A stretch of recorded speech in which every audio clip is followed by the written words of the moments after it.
Sejam bem-vindos a mais uma entrevista do Sustentabilidade na Empresa, o site que surgiu para traduzir um pouco das práticas de sustentabilidade para esse grande público das pequenas e médias empresas.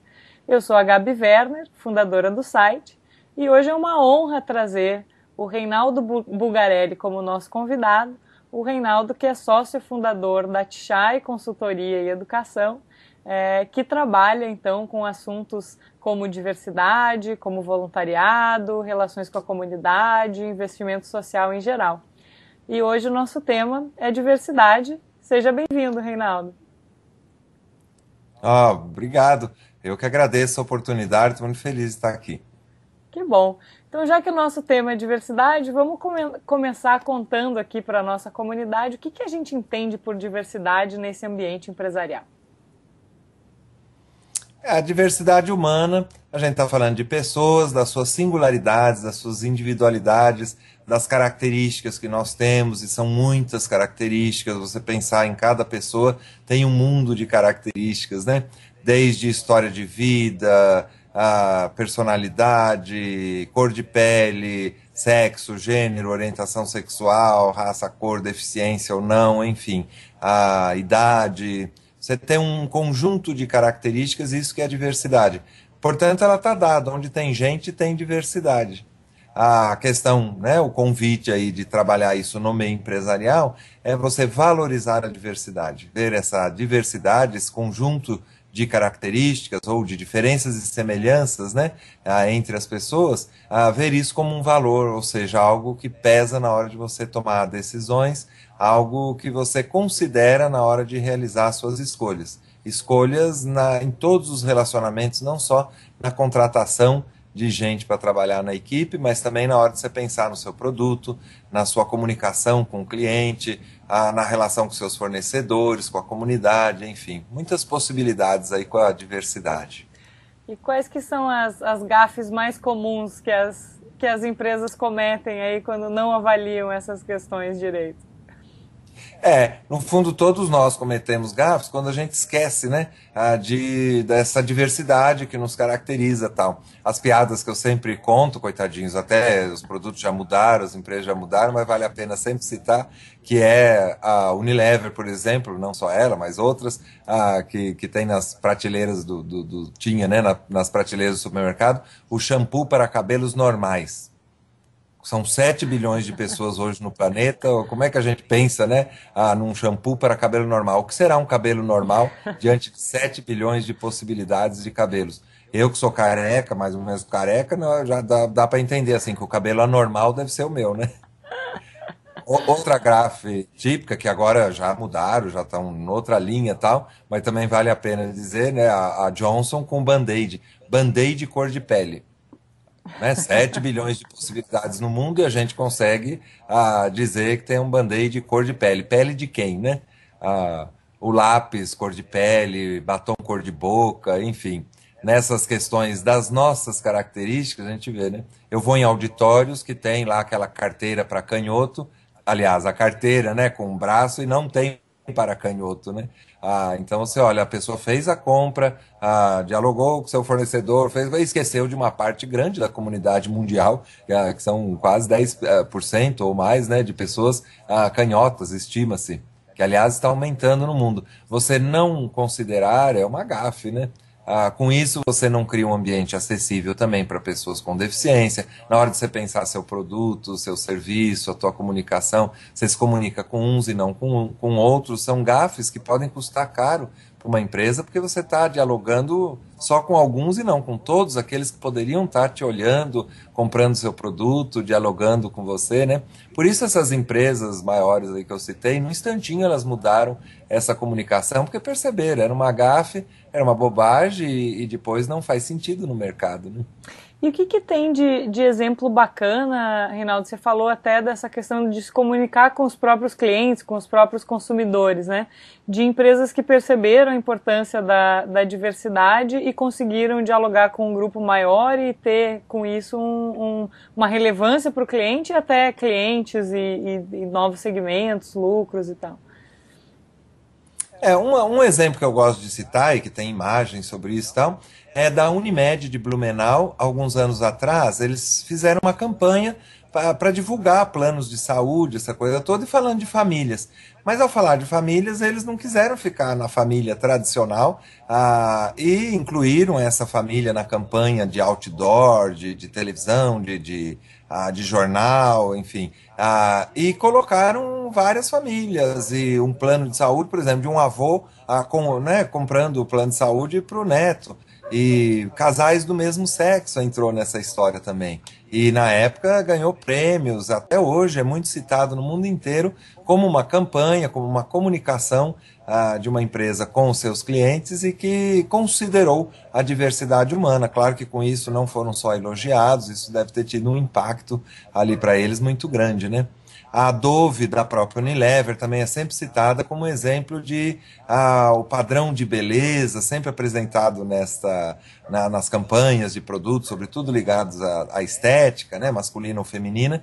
Ele é muito restrito, então eles ampliaram o padrão de beleza, incluíram pessoas com mais idade, pessoas com deficiência, pessoas que geralmente não são consideradas bonitas, e essas pessoas todas têm a sua beleza e estavam interagindo com o produto, com a Dove. Eu não sei qual é o impacto comercial disso, isso rendeu e tal, mas ganhou muitos prêmios até hoje, também é citado, não só por quem trabalha com diversidade, mas citado como uma campanha que deu certo, que dialogou bem, né, com muitos públicos e que trouxe um senso de normalidade para o mundo, que foi interessante.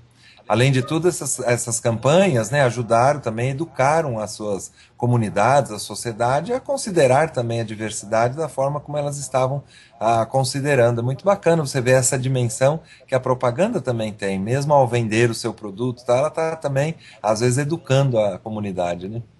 A Fiat também teve experiências bacanas de propagandas que chamavam atenção para a questão da diversidade, né? E brincou com vários estereótipos. A gente tem um negro dirigindo o carro e uma mulher com um bebê atrás. Chega uma amiga, fala: Nossa, você ficou rica, tem um motorista? Ela fala: Não, é meu marido, né?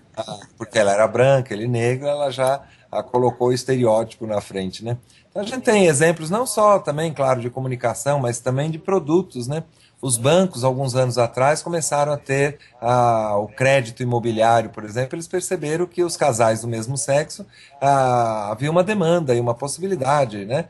Um casal com 20, 30 anos morando juntos e não podia compor renda para comprar imóvel. Então, alguns bancos começaram a desenvolver melhor esse produto e incluíram aí, de novo, né, a possibilidade de um tio com um sobrinho, não só o casal compondo renda para o crédito imobiliário, mas aí várias outras possibilidades. São exemplos legais, foi a diversidade na cabeça sendo considerada que levou a esse olhar mais generoso, mais inclusivo, mais aberto e que no fim tem resultados práticos, né, do ponto de vista financeiro, de dinheiro mesmo para essas empresas, né?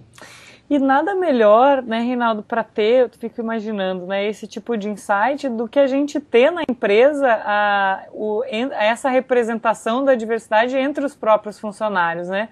Então você deu o exemplo aí do banco ou do plano de saúde. Então, se tem um funcionário, por exemplo, né, que tem um parceiro do mesmo sexo e tem necessidade de ter um plano de saúde, ele vai na hora perceber que aí tem uma demanda não atendida, né? Isso existe, assim, essa clareza de que se eu tenho essa diversidade dentro da empresa, me ajuda nos meus negócios e na minha relação com os clientes? Não tem, né, Gabriela? Não está dado, você vê que coisa. Deveria ser tão natural, como eu disse, onde tem gente, tem diversidade.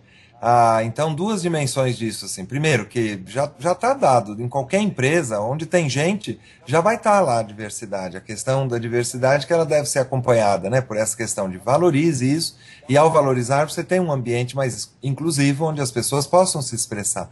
Porque às vezes você tem lá as pessoas e elas têm que ficar caladas. Entende-se que gestão é um controle absoluto, até do jeito da pessoa pentear o próprio cabelo, sei lá, a cor do bigode. Não é? A gente entra em umas bobagens dessa e acaba matando essa possibilidade das pessoas contribuírem, não só a partir dos seus interesses pessoais, que às vezes trazem, né, suas histórias, seus interesses pessoais, suas crenças, seus valores, para dialogar com aquilo que a empresa é, aquilo que ela faz, aquilo que ela está no mercado. Então ali você já tem uma diversidade que deveria poder se expressar melhor para dar esse tipo de insight. Essas empresas que têm saídas criativas aí, em geral é isso, não foi um consultor que veio de fora, que caiu do céu, a empresa lá de propaganda e marketing só, né? Em geral, de dentro da própria empresa já se percebe essas questões, já surgiu ali algo. O que a gente defende também para complementar, para ir atrás, é assim, monitore, veja o seu quadro, olhe para a sua demografia, porque de repente você ter um grupo muito homogêneo significa essa impossibilidade de você dar conta dos desafios do nosso tempo, né? Tá muito complexo hoje fazer negócios, dirigir uma empresa, se relacionar com esses públicos todos, tal. Imagine você não valorizar a diversidade que já está ali presente, as pessoas que já estão ali dentro da organização, que elas não podem falar, se expressar, elas não são ouvidas, e além disso, você também não está atento a trazer para dentro da empresa outras histórias, outras características, porque vem tudo junto e ao mesmo tempo, né? Tem gente que fala, esse negócio de diversidade, o que interessa são as ideias das pessoas. Eu falo, alguém já viu uma ideia flutuando pelos corredores da empresa, fora de um corpo, né? Não tem, né, essa coisa. Então, traga gente inteira, né? Um sexo, cor, pobres, ricos, sei lá, né, com as suas muitas características, isso faz diferença na hora de você ir atrás das ideias que possam tornar a sua empresa melhor. É um grande tema, é um tema, além de tudo, gostoso, né, porque fala da vida de cada um, né? E como é que é isso nas pequenas e médias, Reinaldo? Vários dos exemplos que a gente falou agora são de grandes empresas, né? Como é que isso acontece aí no mundo das pequenas e médias? Você tem duas questões aí, né? Fico pensando. Três, na verdade, porque são os cases. Vejo pouco, não tenho muito contato. Primeiro, pelo meu posicionamento no mercado, eu trabalho com as grandes empresas. E agora, não vejo grandes empresas trabalhando esse tema com as pequenas, a não ser para mandar relatórios ou pedido de dados. Você já cumpriu a legislação de cotas para pessoas com deficiência?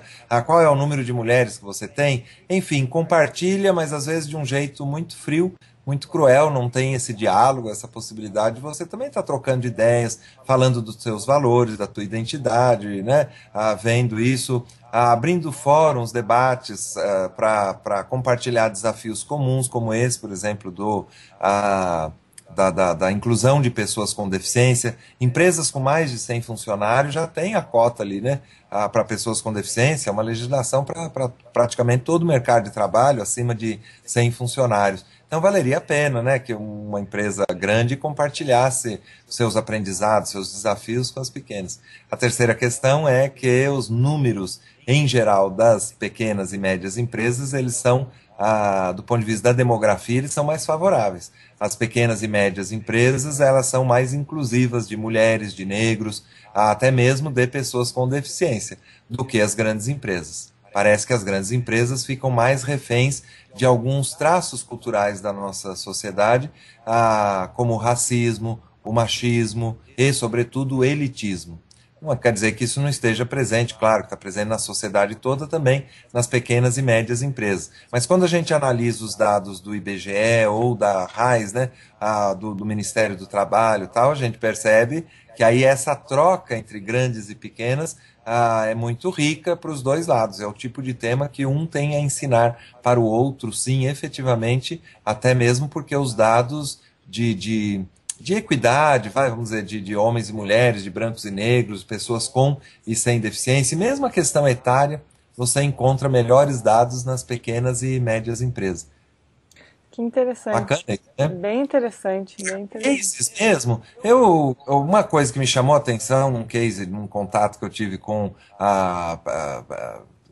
eventos com pequenas e médias empresas, uma andança que eu fiz com a Firjan pelo interior todo do Rio de Janeiro, aqui em São Paulo. Eu procuro sempre ter contato, né, com as pequenas e médias, mas o meu foco é mais as grandes empresas, então às vezes é uma grande empresa me chamando para dialogar. Mas eu vi também outra coisa bem interessante que as grandes empresas têm muita dificuldade de fazer, que é você recrutar, você selecionar, você contratar ex-presidiários, trabalhar com adolescentes, autores de ato infracional e que estão com medida de liberdade assistida, sabe? Tem umas ousadias nas pequenas e médias empresas que eu fico de olho, porque uma grande empresa tem mais dificuldade, tudo é mais difícil, e também atrapalha muito a questão do elitismo, né? Parece que grandes empresas ficam mais reféns do elitismo. O que é o elitismo? Nada contra as elites, mas a grande empresa ela acha que tem que ser chique. Até mesmo quando ela lida com pobre, quando ela vende para pobre, quando ela tem um mercado que não exige que você ande de salto alto, ou de terno e gravata, ou sei lá, né? E parece que as grandes empresas tendem a isso, sobretudo na sede dessas empresas e na relação delas, parece que fica mais refém. É uma questão cultural, isso em diferentes países você encontra modalidades diferentes disso, mas no Brasil é muito grave essa questão elitista. Agora, por exemplo, que a gente tem a nova classe média no Brasil, esse tema em diversidade tem chamado bastante atenção, tem muita empresa que me chama falando, olha, a gente odeia pobre, detesta pobre, expulsou todos os pobres daqui, a gente só quer gente de faculdade de primeira linha, a gente gosta de grife. Né, essas pessoas apresentam grifes, de novo, nada contra isso, mas o só isso é que é o problema. E aí essas empresas depois não sabem vender para pobre, entrar em comunidades mais pobres, não dialogam sobre isso com a sua cadeia de valor, com seus fornecedores, com seus parceiros de pequenas e médias empresas, onde estariam mais próximos dessa realidade, enfim. Isso ainda eu vejo que é um desafio no Brasil, esse diálogo não aconteceu das grandes empresas com as pequenas e médias, na sua própria cadeia de fornecedores. Nem mesmo a comunidade de RH. São raras as experiências que eu tive, por exemplo, com a CPFL, a Companhia Paulista de Força e Luz. Ela chamou o RH da CPFL, chamou os seus parceiros de RH para dizer, olha, a diversidade para nós é um valor, seria interessante que vocês conhecessem o que nós estamos pensando e fazendo aqui, porque vocês recrutam pessoas para nós e às vezes a gente está vendo que só vem homens, só vem brancos, só vem todo mundo com o mesmo perfil, ou seja, uma conversa de alto interesse para a CPFL e que rendeu coisas maravilhosas. Eles no instantinho cumpriram a legislação de cotas de inclusão para pessoas com deficiência, assim como passaram a ter acesso a talentos, né? Tudo que as empresas querem, mas o desde que atrapalha. O desde que às vezes é contaminado pelo elitismo. O desde que, assim, eu quero talento, desde que não seja mulher, desde que não seja negro, desde que não seja pobre, desde que não seja com deficiência, desde que não seja gay. Isso vai afastando as empresas de possibilidades. Não só afasta dessas pessoas concretas, como das muitas possibilidades que elas trazem para as empresas, para os seus negócios, para os relacionamentos, para um ambiente de trabalho mais bacana, né? É verdade. E aí é uma escolha que acaba tirando uma grande quantidade de pessoas talentosas, com boa energia e tal, que poderiam estar compondo esses quadros, né? É uma reflexão bem interessante. Às vezes nos requisitos que a gente coloca, seja para uma vaga nova, seja uma promoção, a gente acaba limitando sem perceber, né? Eu lembro na época que eu trabalhava lá no Real, que no Banco Real, né, que um dos requisitos para um funcionário novo de qualquer função era ter curso superior completo. E aí, aí a gente começou a refletir, né? Precisa mesmo um funcionário que está entrando em qualquer nível organizacional, precisa mesmo ter o curso superior? E aí percebemos que não, né? E acabava que essa barreira que poderia não ter sido criada para excluir um grupo grande de potenciais funcionários, acabava excluindo exatamente os funcionários ou as pessoas com histórico de vida mais pobre, né? E aí então se deixou de exigir isso e tal, e aí criou-se um sistema de bolsas de estudo para que as pessoas pudessem estudar depois de entrarem e tudo, né? Então essas barreiras são importantes de serem revistas para ver se elas são necessárias, que muitas vezes não são, né? Esse é um exemplo de elitismo. Não é, no fundo, você está pedindo qualidade, eu quero um melhor funcionário. É elitismo. Havia funções, eu fiz parte dessa mudança lá, eu que acompanhei isso daí, foi bem bacana. A gente analisou com cuidado, com critério, e viu, assim, há funções que não há necessidade disso. Tudo bem que era uma outra época, mas já havia um pouco de pressão sobre o mercado, você já estava começando a ter ali o que hoje nós vivemos, que é o pleno emprego. E que, portanto, as empresas estão lutando por talentos, né? E elas não podem bobear nesse ponto, não pode criar dificuldades onde você já tem muita dificuldade no mercado. Se além disso você vai atrás de grife, porque é chique você ter um caixa, né, no caso do banco, um auxiliar administrativo com universidade, você está criando barreiras.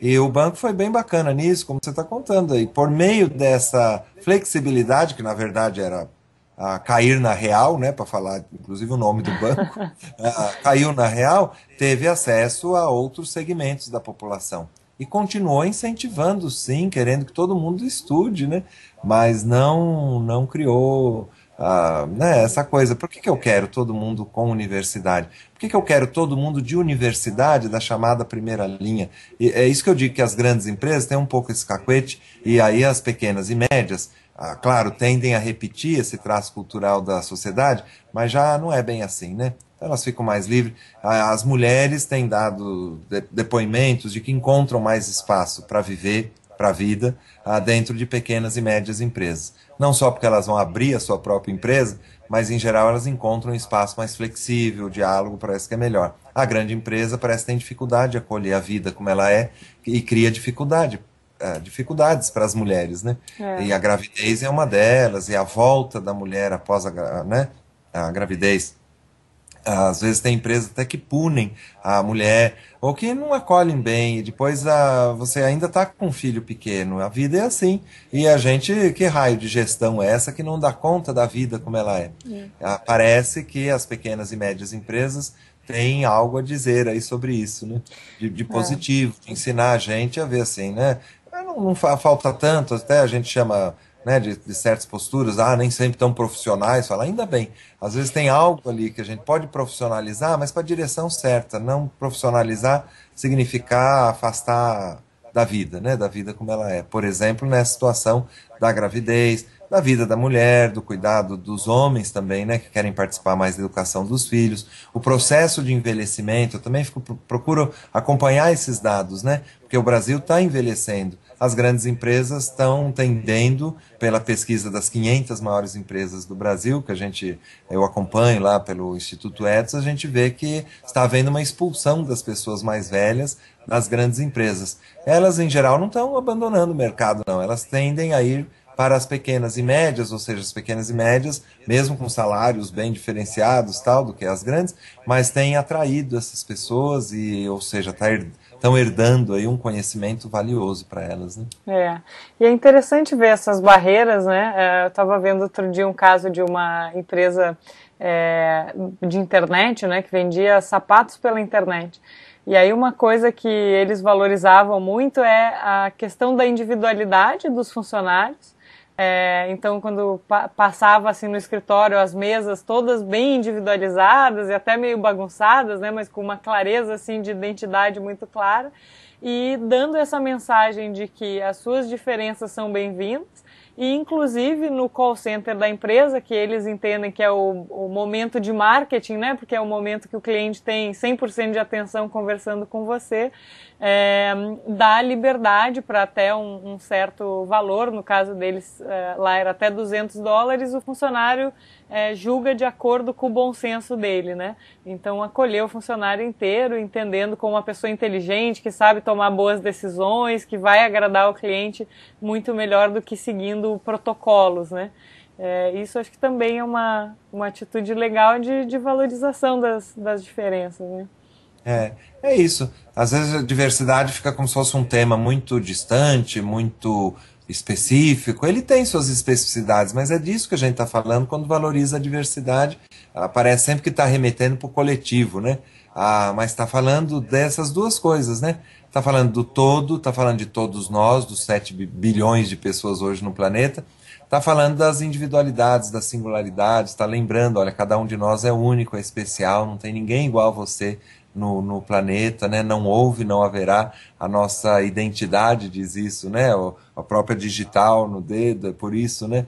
Porque é seguro isso, não tem, não há, não haverá ninguém igual a você, então a gente pode colocar o nosso dedão lá na digital para isso. O ambiente de trabalho que constrói essa coletividade, esse senso de pertencimento, esse senso de união, de trabalho em equipe em torno da identidade, ele não necessariamente precisa oprimir e acabar aí com as individualidades, muito pelo contrário, essa combinação é esperada, é desejada e ela faz muito bem.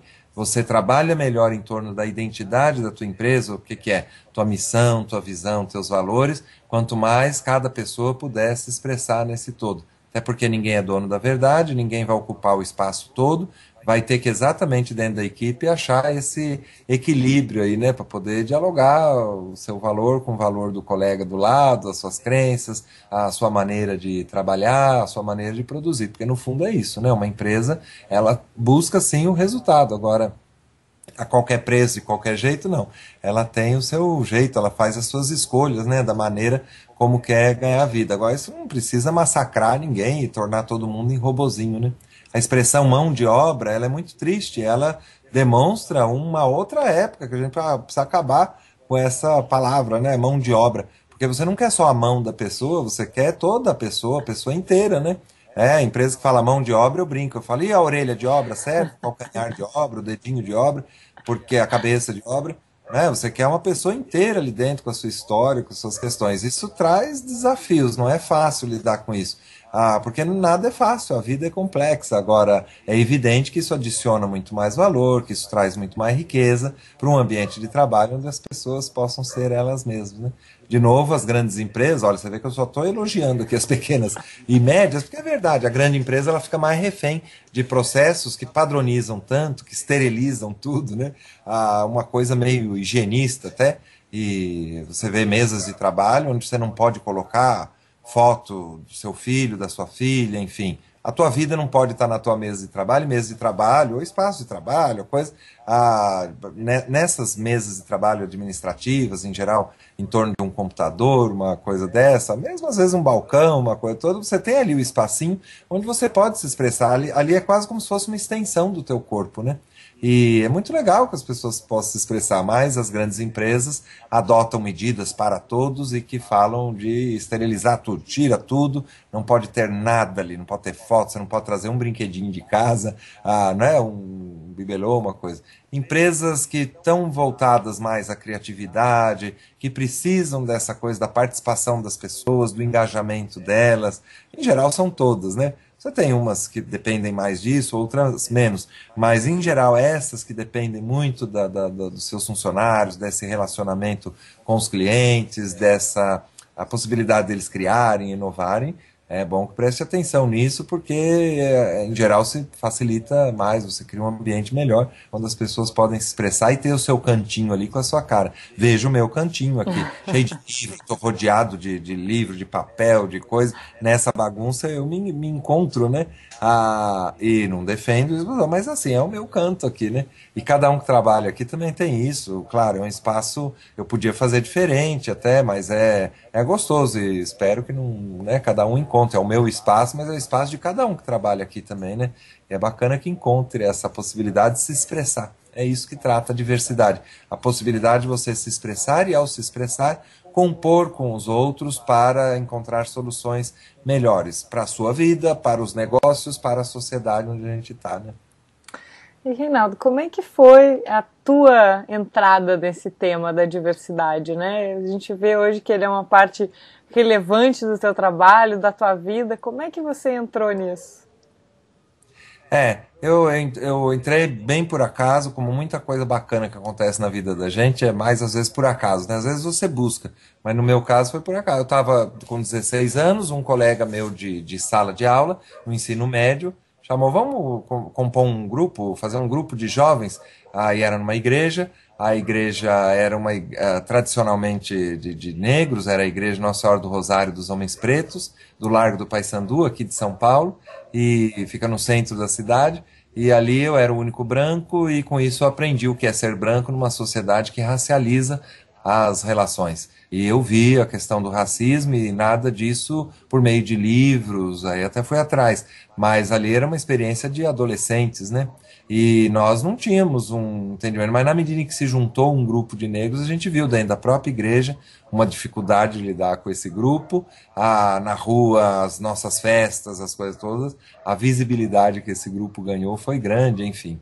Por meio disso, aprendi a fazer, sempre na vida, considerar as diferenças, perceber que elas às vezes são transformadas, né, em motivo para a desigualdade. O que você espera aí para o futuro? O que são os teus desejos aí para os próximos tempos?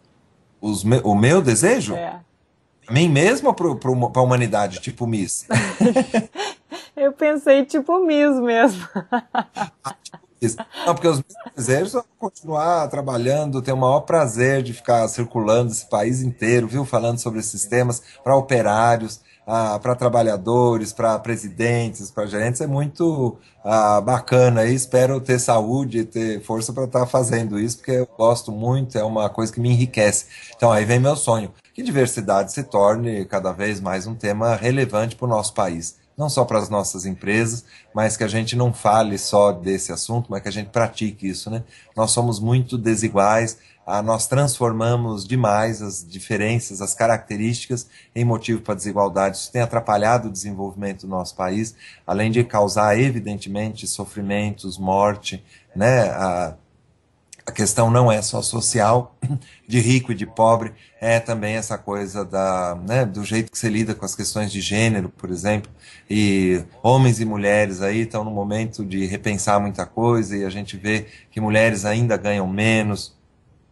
Todo o esforço que as mulheres têm feito tem tido muito resultado, sem dúvida, mas ainda não é totalmente, não é pleno esse resultado, né, dado o esforço das mulheres, enfim, a questão racial, a questão de orientação sexual, a questão religiosa, a questão das idades, a gente tem muito desafio aí pela frente, só para falar de Brasil, né?